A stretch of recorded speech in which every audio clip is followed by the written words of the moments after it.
Chair, my issue is that the Auditor General advised the accounting officer.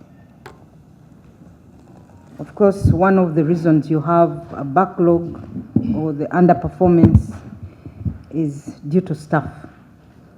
And when you look at the Auditor General's report, he actually indicates that 105 staff retired during this year in question. And as a result of that, 2.7 billion shillings was not utilized. But then you also note that in addition to that challenge, Chair, the DPP the Auditor General advised the accounting officer as one of the other strategies to reallocate internal resources or prioritize the most urgent vacancies and have them filled to address the immediate staff needs. I want to know from the accounting officer whether you tried to look into this strategy. But also, Chair, for 105 staff to retire and then wage is returned, when we have so many people on the streets looking for jobs, but also the bigger problem that when these staff are not there, there is a gap. Why don't you identify those who will be leaving in a particular financial year and plan to recruit them, plan the process of recruitment in advance? What would be wrong with that? For example, now we are going into the next financial year, which is 2025-2026. You know people who are going to retire in 2025-2026. Can you start the process of recruitment this financial year? Because that wage is available. So what did you do, considering the advice of the Auditor General? And I need, Chair, if evidence can be provided, that maybe they planned, they want, out of the strategy, they identified some resources and wrote to the PSST or wrote to public service. We need that evidence. Honorable Babiku. Pivotal roles of this entity and their performance, the way it is, affects the citizens. Because when these challenges remain the way they are, people languish in prisons. Therefore, Chair, I have one issue to raise. I believe that many of these challenges have solutions. We want to hear from them. What are the immediate solutions they are providing? Because, Chair, these challenges have been in existence, not only for one financial year, though we are looking for a review of one financial year. There are people who have stayed over 20 years. I have people that I visit in prisons. Their cases have never come to an end. How I will wish that you have the same feeling that the relatives, friends feel about the people who suffer in prisons. So, Chair, I wish to hear about their immediate actions in handling these matters. This is about life. Okay, Chair, let me also use that opportunity to ask you, as you attempt to answer it, on the Constitutional Court and so many prisoners who are supposed to be transferred from the court-martial to the civil courts, and why it is taking this long to do that transfer by your office. It's of paramount interest to Ugandans. It's part of your audit for this, for action that is ongoing. And how many are they? Because we may be speaking about the new people, the other prisoners. Those numbers have spokespersons. They have a LOP, they have a party, they have what. But about the Karachunas, how many people are we talking about that are in the court martial and following the court judgment ought to be transferred to the civil courts? We can speak about the machetes, they have spokespersons. How about those that don't belong to the party that I belong to, or are not in the caliber of Dr. Kiza Besigye? Yeah, in that case to Article 120, B, 3B, to institute criminal proceedings against any person or authority in any court with competent jurisdiction. I know she might want to dodge us and say other than the court martial, but the court martial was declared unconstitutional. So she must update us, Chair, on how far she has gone on handling these files. Other than court martial, now it was declared unconstitutional, and she has to have these files. On to that, after I've responded. After for clarity, I know reasons why. Yes. To kill curiosity. However, Let them Chair, first answer that. Okay. Mr. Biansi, please. Mr. Abia, first speak to that. I also wanted to say that, Chair, you know, when you invite me as accounting officer for PAC, last year you scared the DPP, you told her not to come. You remember? Yes. You said we wanted the accounting officer. So this time she said, Agnes, you go. So you scared her. So you're raising issues which actually she's the one supposed to respond to, which are not for the accounting officer. But is a Then why are you DPP. referring to Mr. Biansi? He's here as a technical person to back me up on the issues of the audit, but he will give a response. If he doesn't have an answer, then he doesn't have But it. Agnes, I was around when she made the submission. The chair said you are at liberty to either attend or not, but he did not say that you should not be here. No. That is the. I said under law. That one. Yes. I said under the the law, we did not require her presence, but we welcomed it and encouraged it to come more. Okay, because her. I know she could have been tactical, but but she knew to raise these issues. Now she's on who is acting. Okay, he's the DPP, so he's here. This is what the office is here. Sir, tell us. Yeah. I will not say much on this issue, but what I can only say is that the Supreme Court did not amend the Constitution. So, as DPP, Office of the DPP, we do not control cases in the court martial. So we are waiting for the files that will come to us. Some of them have come, others have not yet come. How many have come? How many have come? And we cannot tell how many they have. No, we are saying how many have come to you. Those ones you can tell. As accounting officer says, we came prepared to respond to the queries from the audit report. So we didn't come with these kind of figures, but we can provide the details. Can you provide me with the details of how many files have so far come to by end of today? We can do that, Chair. By end of today? We can get that. How many file cases have come? Yes, Chair. Not numbers and by who? So because I'll give you all the details. Yes, you give me all the details of all the people all the files that are now before you. And how long are you intending? Chair, by law, where do they supposed to, the file of this nature, does it come from the police, then your work will come from anywhere? Where mandated to get the files from?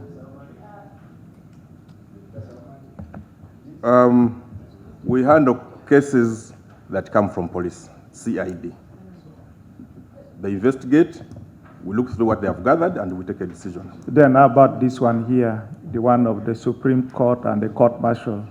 If it comes to you and the law does not permit you to get the file from anywhere apart from the police, will the case not collapse there and then?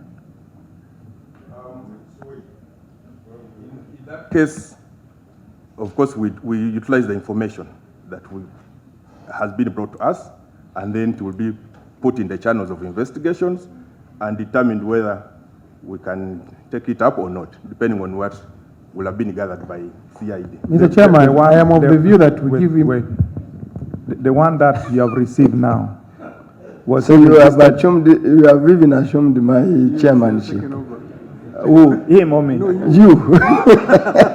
But proceed. Thank you.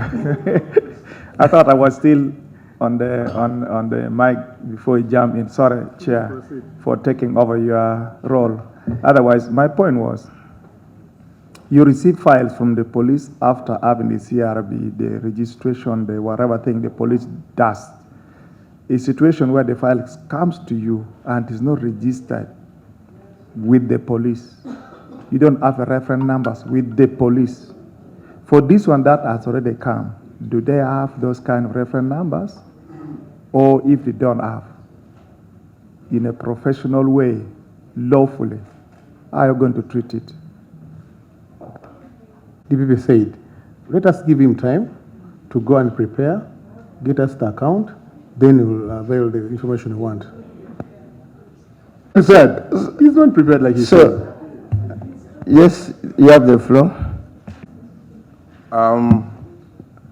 As the officer of the DPP, we are mandated to investigate all the information that comes to us of a criminal nature, regardless of where it is coming from. You can also give us information of any criminal offense, and then we shall direct police to do investigations and give us the outcome of the investigations. So we are treating all this information for purposes of establishing whether a criminal offense is sustainable in court or not. Okay, by close of today, 5, you would have provided us with all those other cases as you have promised. Can we proceed to... And regarding the performance and whatever, there's a common practice in the public about the connivance. A case is reported, a case supposed to be sanctioned, a case is dying there and then, or they give a charges which is not related to. And many people are dissatisfied with the DPP and the prosecutors level. How is the supervision within themselves on that line? Because it may not be written anywhere about the connivance, because somebody may not have an evidence between the police, the prosecutor, and maybe the accused. For example, if maybe it's a rape, defilement, those criminal at nature. How do they supervise this kind of thing? It may not appear here. Those connivance is real. You cannot run away from it. No, you cannot say it is real unless you adduce evidence. Now, what I'm saying, let's keep the language perceived. The moment you make it actual and real, my chair demands you to put evidence on table, which you may not have. For me to be comfortable with that query, with that question, is leave it as alleged, just for purposes of packaging. Well, the choice of the word real would not be the right one, but the point here is these are the common practice. When you go out, you hear people complaints about it. How do you handle it? And common is not real. I'm just joking. So let's proceed. The office of the DPP has a very elaborate complaints management system against staff or against the criminal justice system generally. So we have levels starting from the district level or RSA level, the regional, and then the departments, and then at the DPP herself. So if you have any such issues with any of our officers, if it is at the lower levels, you can raise it with the regional officers. We have offices in all the regions. Or you can raise it at the headquarters. We have a desk that manages complaints. You can raise it with any head of department, or you can raise it ultimately with the DPP herself. As the chair says, we need some kind of evidence to give us a basis Sometimes people come with complaints which are general. But if it's a reference for a specific case or a specific individual, please quote a case number and give us at least some information that we can base on. Among the team here, we have Winnie Ahimbisiwe. She's Assistant DPP in charge of inspections and quality assurance.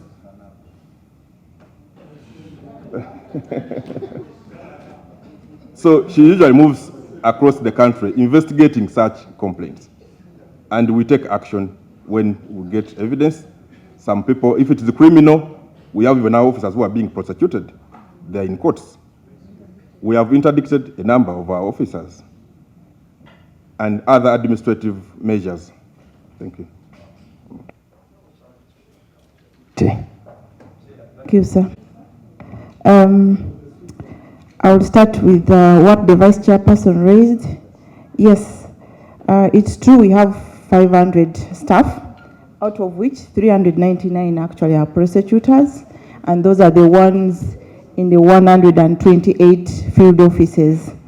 And actually the situation is there because most of our stations are manned by one person. Chair, I have here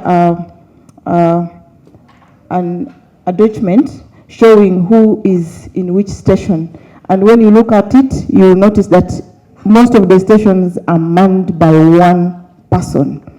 And the one person is serving either 3 judicial officers or 4, and sometimes the officer has to even go to more than one district. Can you lay it on table? Yes, Chair. And I'm going to task Honorable Sarah and the Vice to ensure they raise this issue today.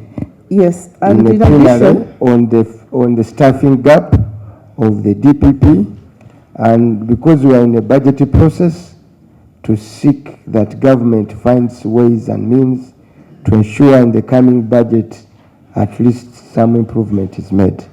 Is that right? Thank you, Chair. So lay that document on table. It will be very helpful. In addition to this document, we wrote to Ministry of Finance. We've kept writing.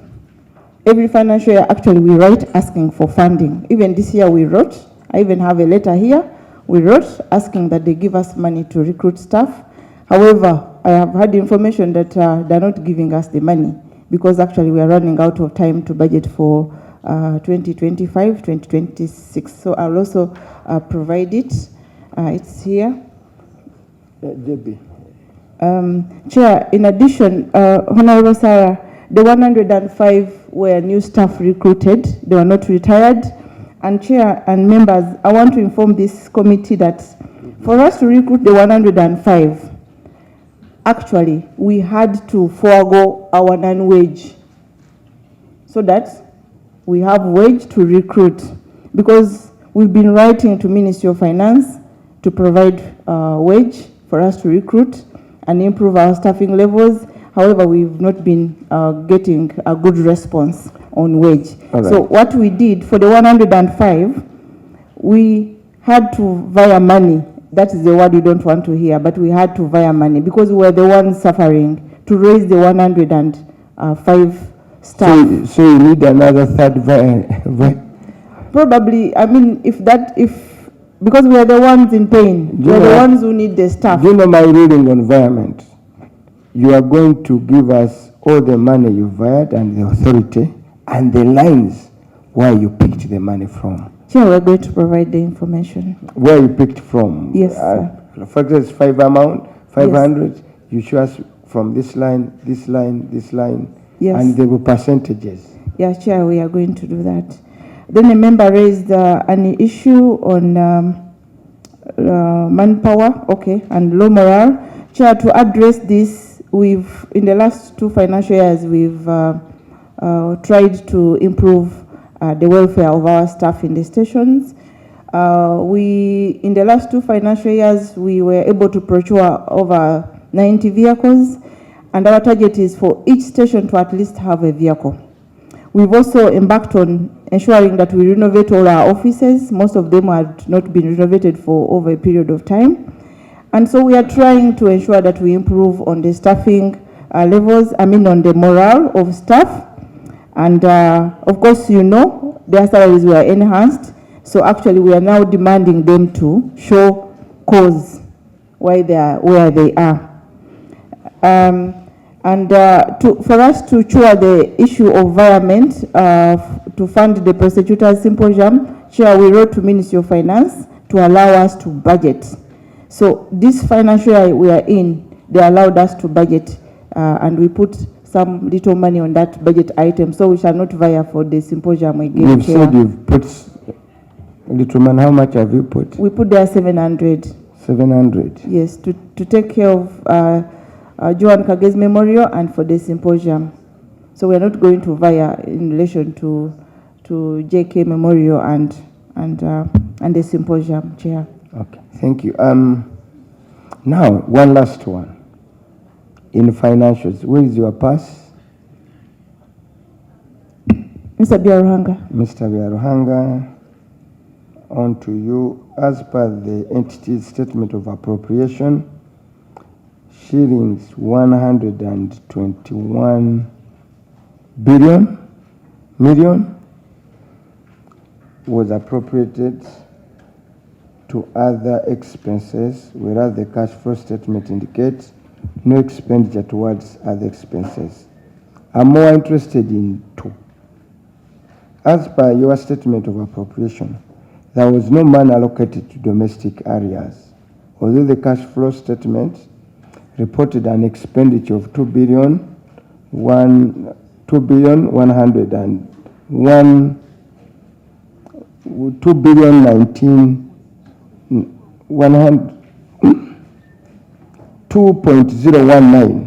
billion was done. This indicates that entity diverted funds meant for other activities to clear domestic areas.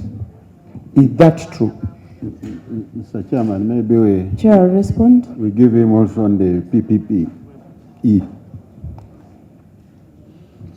The PPE, page 12.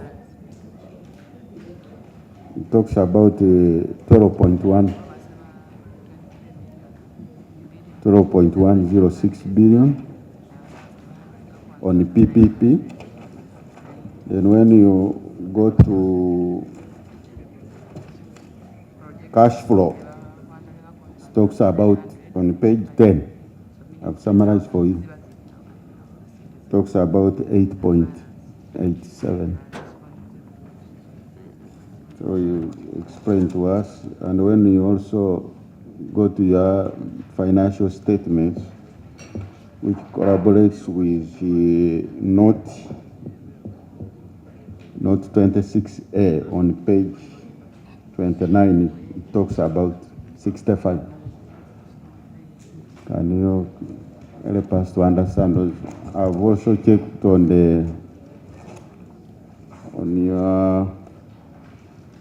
your page 6 on the financial commentary on the financial statement by head of accounts. I don't see it on page 6. So if you can understand those. Chair, thank you, Chair. And members, PA, the principal accountant is going to... Actually, they are for you. Yes, Chair. You I'm can going only to ask him to respond. I jumped the gun. Yes, sir. I'm not supposed to. Okay, so I'm going to ask him to cherry-pick respond. your officers. Yes, but I wanted to clarify on the issue of domestic arrears, and that was for last financial year. Chair, we had an area that had accumulated over 2 or 3 financial years to Uganda Telecommunication. It was amounting to 1.3 billion. And then also we had rent arrears to NSSF, which had accrued because NSSF increased rent in the middle of the financial year. And the 1.3 to UTL, we had written to finance over and over and over. This had been verified over the financial years, but funds were not being availed to us.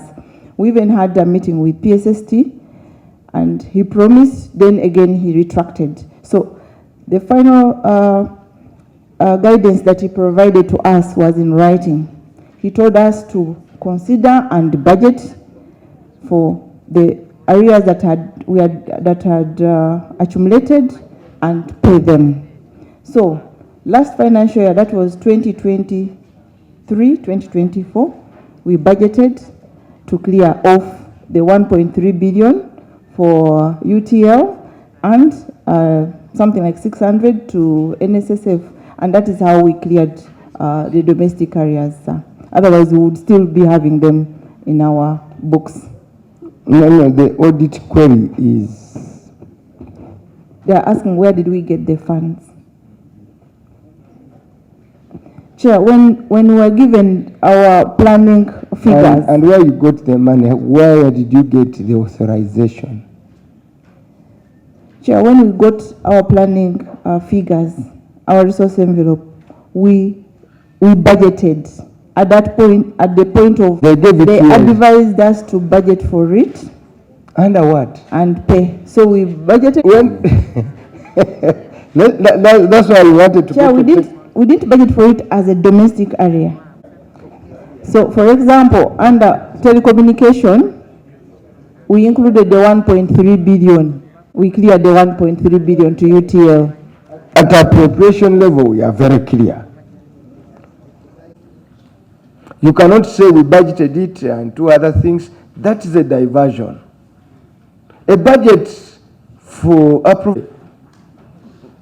You know, this is one of funeral rights. In the evening, you say, now we had said 2 cows. Can we now? This is what we are doing. That is for a funeral. But the one of government is very clear cut. And the PSST powers to authorize environment. Even doesn't have powers to authorize a supplementary. And as here you say, PSST said this.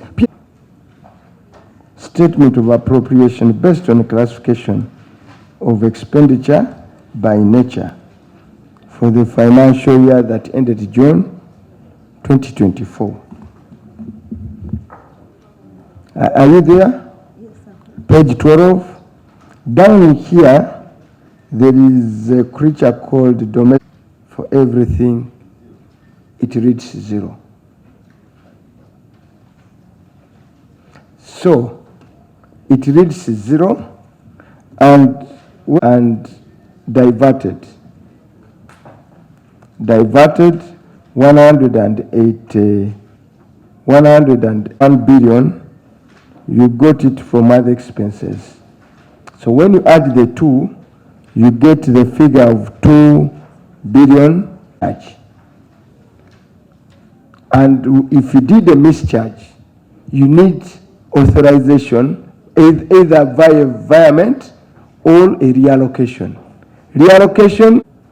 Using the guidance we got from PSST, which I'm going to provide after this meeting.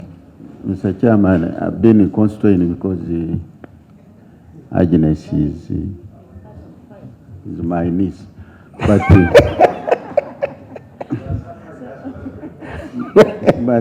closure. In a note. Yes. And we said finance doesn't allow us to budget for domestic areas. That means the stock we have in the country is understated. Hiding now, don't show us domestic areas. It is something now which is not manageable. So I think finance, why do they advise you people not to show it? No, but to stand as it is now, stand as it is now before this committee, in the eyes and in the right frame of this committee, this constitutes a at some level. Yes. Chair, we are familiar that finance always gives a ceiling. Your domestic areas may be more than finance can provide, and they tell you this is Mire, to see off the PS and her team up to